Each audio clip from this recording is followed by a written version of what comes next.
السلام عليكم. عاملين ايه؟ هنعمل النهارده وصفه كده سهله وسريعه وفي نفس الوقت هي من بره مكلفه جدا. الكوكيز. شايفين ده كوكيز؟ يعني مش عايزه اقول لكم مفيش احسن من كده. يلا بينا نشوف الفيديو. معايا هنا مكونات سهله جدا وموجوده في كل بيت. معايا كوبايه من العسل الاسود، كوبايه، وبنفس الكوبايه هناخد نص كوبايه سمنه او زيت، بس هو الاحسن يعني تبقى سمنه. ومعايا 2 بيض هننزل بيهم على العسل على طول. عدد 2 بيضة وكيسين فانيليا. انا بحب احط الفانيليا بعدد البيض، يعني لو حطيت 10 بيضات احط 10 اكياس من الفانيليا. تمام. هنقلب بقى البيض كده كويس قوي لغاية ما يختفي خالص. بعد كده هننزل بنفس الكوباية اللي حطينا بيها العسل او نفس المج سمنة، اهو زي ما انتم شايفين اي نوع سمنة، سمنة زبدة، تمام. هنقلب بقى السمنة كده كويس جدا اهو زي ما انتم شايفين كده. نفضل نقلب نقلب لغاية ما السمنة كمان تختفي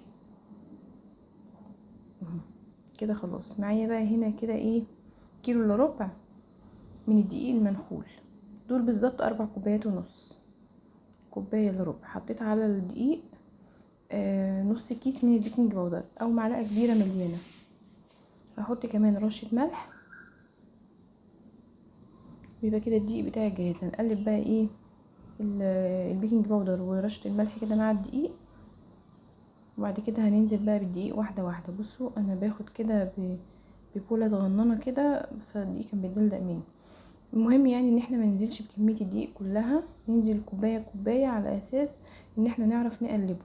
هنفضل نقلب بالمضرب كده، مش هندخل ايدينا خالص زي ما انتم شايفين كده. كده كنت حطيت كل الكمية، لا لسه. بصوا العجينة عاملة ازاي، عاملة زي عجينة الكيك. لسه هنحط بقية الدقيق اهو. شايفين انا بس بقلب كده عشان اوريكم ان لسه ما ضفناش كل الكمية اهو. ضفنا بقى ايه بقية الدقيق كله. طبعا الدقيق عليه البيكنج باودر بتاعه وعليه رشة الملح، دي اهم حاجة. مكونات سهلة جدا وما فيهاش اي حاجة صعبة. انا رحت اشتري طبق كوكيز ما يجيش ربع كيلو من المخبز، قال لي ب85 جنيه، ما يجيش ربع كيلو. انت بقى جيبي كل المكونات دي هتلاقيها عندك في البيت. اكيد بيبقى عندك عسل اسود، اكيد بيبقى عندك دقيق في البيت، تمام. عندك البيض في التلاجة، مفيش مشكلة بقى ان احنا نعمل كوكيز في البيت. الكيلو الا ربع دقيق ده احنا عملنا بيه كمية حلوة، يعني اكتر من كيلو. طلعوا معايا اكتر من كيلو كوكيز والطعم تحفة. معايا هنا بقى ايه شوكليت شيبس زي ما انتم شايفين، وشايفين شكل العجينة عاملة ازاي.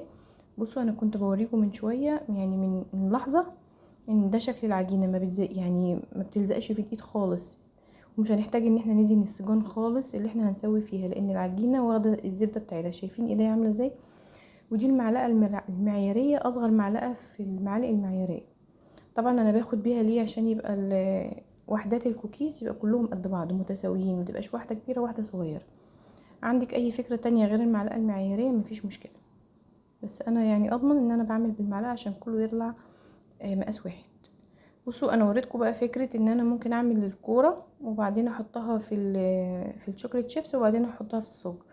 وفي بقى الفكرة اللي انتوا شايفينها دي، ان انا اقلب الشوكولات شيبس على الكوكيز كله، على العجينة كلها، واعمل زي ما انتوا شايفين كده.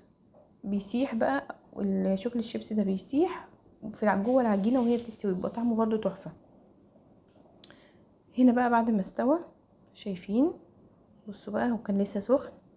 طبعا انا ما ينفعش انقله من مكانه خالص، ولا ابتدي ان انا اشيله في علبة غير لما يبرد خالص. ابتدي ان انا اشيله في علبة محكمة الغلق عشان ما يشمش هوا ويطرى.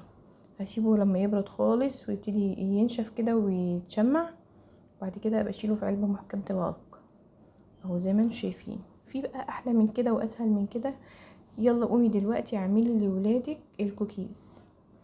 انتوا ما حطيتوش لايك لغايه دلوقتي، يلا بقى حطوا لايك وسبسكرايب وفعلوا الجرس عشان يوصلكم مني كل جديد. بصوا بقى، بصوا الجمال مع كوبايه شاي بلبن الصبح بقى، او كوبايه شاي الصبح، او كوبايه شاي بلبن بالليل. بصوا نصب بقى ايه اللبن كده، شايفين الجمال. في بقى اسهل من كده؟ يلا بقى حطولي لايك. والسلام عليكم ورحمة الله وبركاته.